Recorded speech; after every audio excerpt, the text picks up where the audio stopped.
नमस्कार, मैं प्रधान अध्यापक मनोज कुमार अपने इस टीएलएम कॉर्नर में आपका स्वागत करता हूं। बच्चों को पढ़ाने के लिए टीएलएम का निर्माण बहुत आवश्यक है। मेरे द्वारा यहां पर कुछ टीएलएम का निर्माण किया गया है। सबसे पहले मेरे पास ये एक संख्या चक्र है और ये वेस्ट मटेरियल से बनाया गया टीएलएम है। इसको हम घर पर भी आसानी से बना सकते हैं। इसमें हम 4 गत्ते के टुकड़े लेते हैं, एक छोटे वाला, एक उससे बड़ा और एक इसमें सबसे बड़ा होता है। 4 इस तरह से गत्ते के टुकड़े हो जाएंगे और इन पर हम 1 से लेकर और 10 तक की संख्याएं लिख लेते हैं और इस संख्या चक्र के द्वारा हम बच्चों को 1 से लेकर और लाख 10 लाख तक की संख्याओं का ज्ञान दे सकते हैं। अब ये एक संख्या सूचक पैमाना है। हम इसको यहाँ पे मिलाते हैं। इस पर जो है 1 से लेके और 1000 तक की संख्या यहाँ पर हमारी लिखी हुई है। हम किसी बच्चों को अगर हम बुलाते हैं तो हम उससे 1 अंक की संख्या को अगर हम पूछते हैं तो वो बता सकता है आसानी से कि ये संख्या 6 है। अगर हम 2 अंक की संख्या को उसको ज्ञान कराते हैं तो वो आसानी से बता सकता है कि 36 है।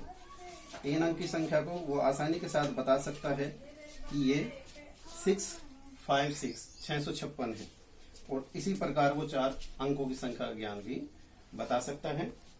अब इस संख्या चक्र के आधार पर हम संख्याओं का स्थानीय मान ज्ञात करते हैं। मेरे पास ये एक टीएलएम है जो स्वयं निर्मित है। इस पर हमने यहाँ पे जो है 3 चक्कर लगाए हुए हैं।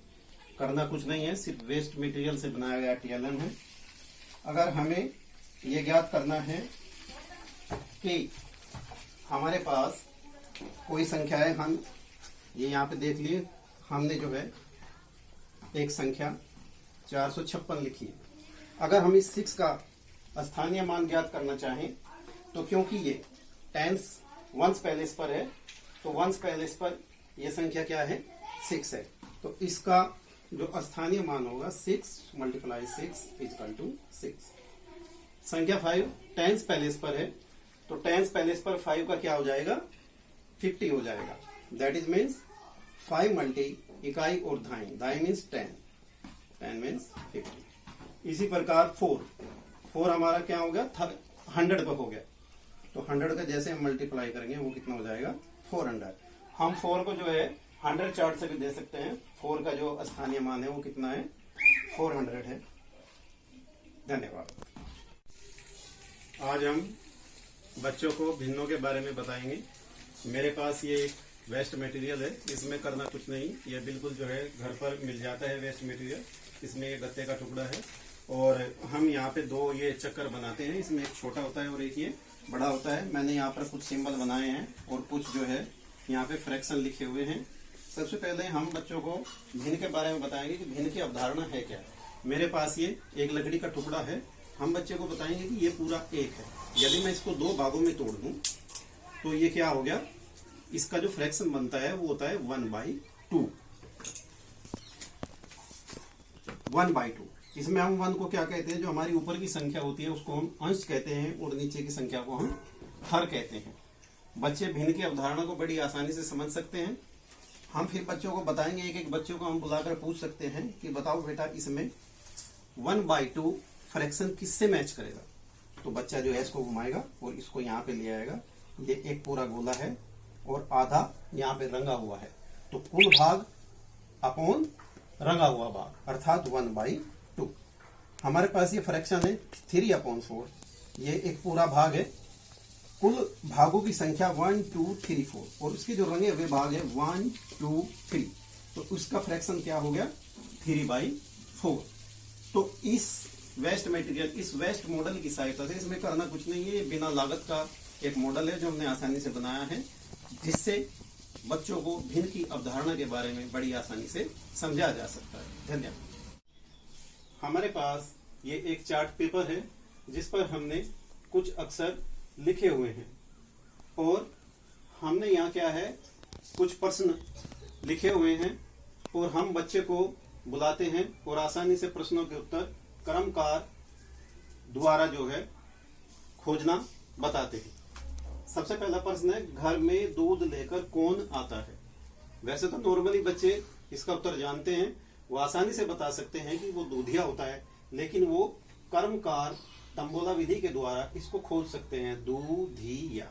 तो घर में दूध लेकर कौन आता है? दूधिया। इसी प्रकार दूसरा प्रश्न है, आपके कपड़े कौन सिलता है?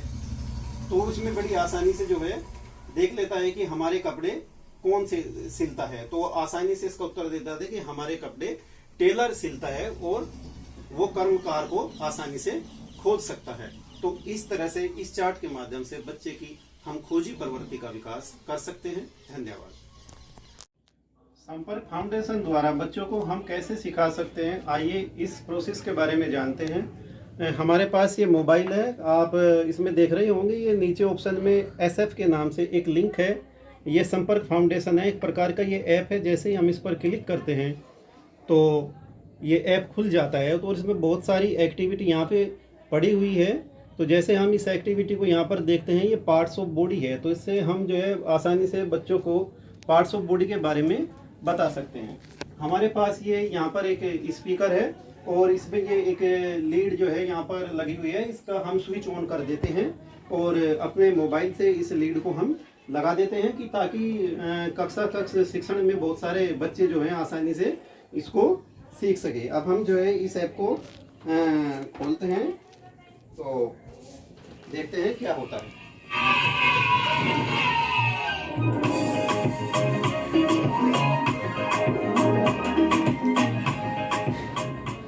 Rhyme clap clap. अब संपर्क दीदी आपको एक कविता सुनाएंगी। इसे कहते हैं राइम टाइम, मतलब कविता टाइम। इस राइम का नाम है क्लैप क्लैप क्लैप। तो शुरू करें। जैसे जैसे मैं बोलूंगी आप भी मेरे पीछे पीछे वैसे ही बोलिएगा, ठीक है? दो छोटे हाथ करें क्लैप क्लैप क्लैप। दो छोटे पैर करें tap tap tap. Very good. Two little hands go clap clap clap। यानी दो छोटे हाथ करें क्लैप क्लैप क्लैप। अच्छा, आपको पता है टू मतलब दो और लिटिल हैंड्स मतलब छोटे छोटे हाथ। Two little hands go clap clap clap. Two little hands go clap clap clap। अच्छा बच्चों, हमने पहली लाइन सीखी ना, चलो अब अगली लाइन भी सीखते हैं। Two little feet go tap tap tap। दो छोटे पैर करें tap tap tap। Two little feet go tap tap tap। Two little feet go tap tap tap।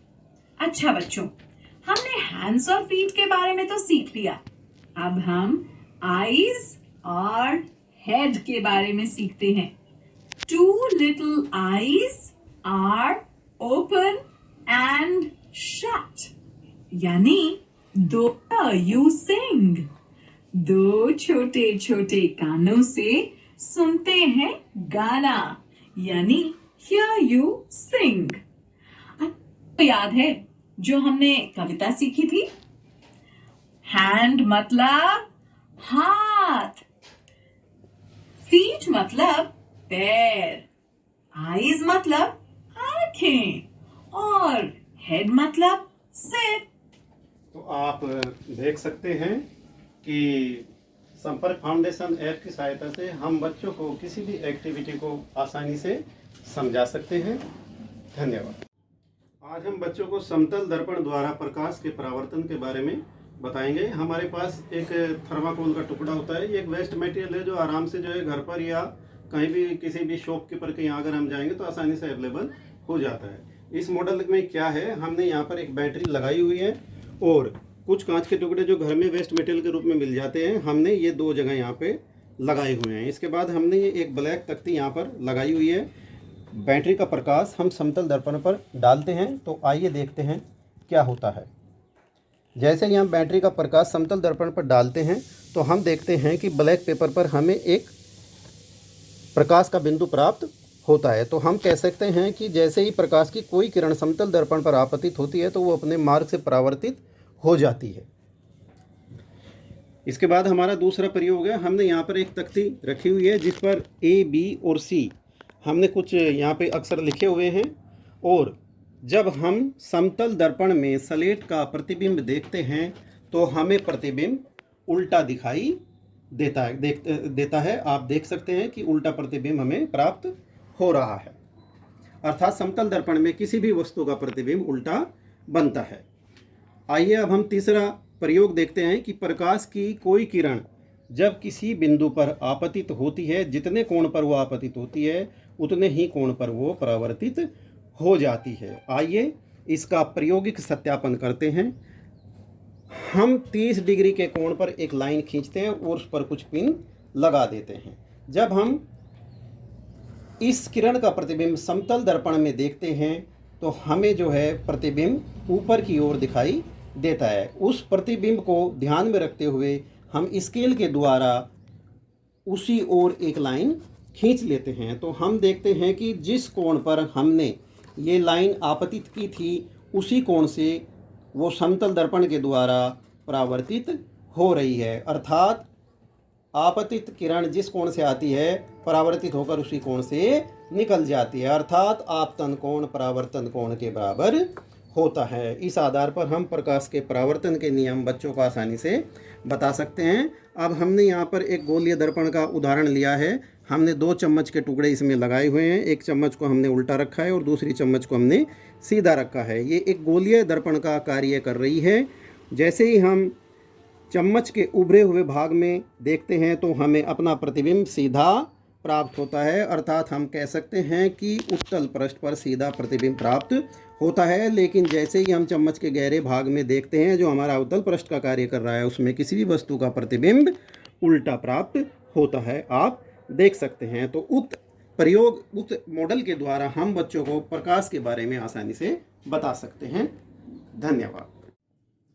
सरकार की ओर से हमें कुछ ये प्रिंट रिंच सामग्री प्राप्त हुई थी। अक्सर ये देखा जाता है कि प्रिंट रिंच सामग्री जो भी पेपर टाइप होती है, अगर हम उसको दीवार पे लगाते हैं तो दीवार में नमी आने के कारण वो सामग्री खराब हो जाती है। तो हमने इसके लिए क्या किया है कि हम एक सीट दुकान से लेकर आई थी। नॉर्मली 150-200 रुपये की एक सीट आ जाती है, जिससे हम बड़ी आसानी से चार्ट पेपर के अनुसार उसको काट सकते हैं, और 200 रुपये या 150 रुपये की सीट से लगभग हम जो है 10 से 12 तक अपने चार्ट पेपर जो है तैयार कर सकते हैं। इस प्रिंट रिंच सामग्री को हमने उसी सीट पर जो है लगाया है और टेप के द्वारा उसकी बाइंडिंग की है। अब हम इसको आसानी से दीवार पर लगा सकते हैं। ये कम से कम जो है बहुत लंबे समय तक ये हमारा एक टीएलएम का काम करेगी और जो बहुत लंबे समय तक चलेगी।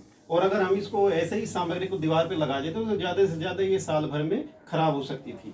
अब हम प्रिंट रिंच सामग्री ये इतनी इम्पोर्टेंट सामग्री होती है कि इसके द्वारा हम बच्चों को बहुत सारा ज्ञान हम दे सकते हैं। जैसे मेरे हाथ में प्रिंट रिंच सामग्री है, इस पे यहाँ पर कुछ आकृति दी गई है, कुछ लंबी है तो कुछ छोटी है, तो बच्चे को हम दिखा सकते हैं, हम उनसे पूछ सकते हैं कि बताओ कौन सा बड़ा है और कौन सा छोटा है। तो इनकी सहायता से हम उनका बौद्धिक विकास कर सकते हैं। और इसी तरह से जो विभाग की ओर से हमें प्रिंट रिंच सामग्री मिली है, आप देख सकते हैं इनको सभी को हमने इसी तरह से टुकड़े के अनुसार काटकर बनाया हुआ है। आप इनका अनुसरण कर सकते हैं। और ये एक हमने ऐसी सामग्री का निर्माण यहाँ पे किया है जो बहुत लंबे समय तक हमारे विद्यालय में चलेगी, जिससे समस्त बच्चे हमारे लाभान्वित होंगे। धन्यवाद। आज हम बच्चों को पवन चक्र के द्वारा विद्युत का निर्माण कैसे करते हैं इसके बारे में बताएंगे। इस मॉडल में हम देखते हैं हमारे पास एक थर्माकोल शीट होती है और हम इस थर्माकोल शीट पर हमने कुछ वृक्ष लगाए हुए हैं। एक पार्क टाइप हमने यहाँ पे जो है इसका निर्माण किया है। एक भौगोलिक पृष्ठभूमि हमने तैयार की है। इसमें ये एक हमने हाउस बनाया है जिस पर एक सोलर प्लेट हमने यहाँ पर लगाई हुई है। सोलर प्लेट क्या है? सोलर प्लेट का जो कनेक्शन है वो सीधा एक बैटरी से यहाँ पर हो रहा है। सोलर पैनल जैसे ही जो है धूप में के संपर्क में ये जाएगी तो वो हमारी बैटरी वहाँ पे चार्ज होना शुरू हो जाएगी। और जैसे ही हमारी बैटरी चार्ज होगी तो ये पंखा जो है रोटेट होना शुरू हो जाएगा। अब जब ये पंखा जो है रोटेट होना शुरू हो जाएगा तो ये अपने प्रेशर से इस पंखे को चलाता है। और यहाँ पर हमने एक मोटर लगा रखी है। जैसे ही ये पंखा चलता है इस विद्युत मोटर के द्वारा लाइट का निर्माण होता है और इसमें एक वायर हमने लगाई हुई है जिसका कनेक्शन सीधा यहाँ पर इस विद्युत बल्ब से है। तो जैसे ही पंखा चलता है विद्युत मोटर के द्वारा लाइट का निर्माण होता है और वहाँ पर आसानी से बल्ब जल जाता है। तो इस तरह से हम सोलर पैनल के द्वारा पवन चक्की की सहायता से विद्युत का निर्माण कर सकते हैं। धन्यवाद।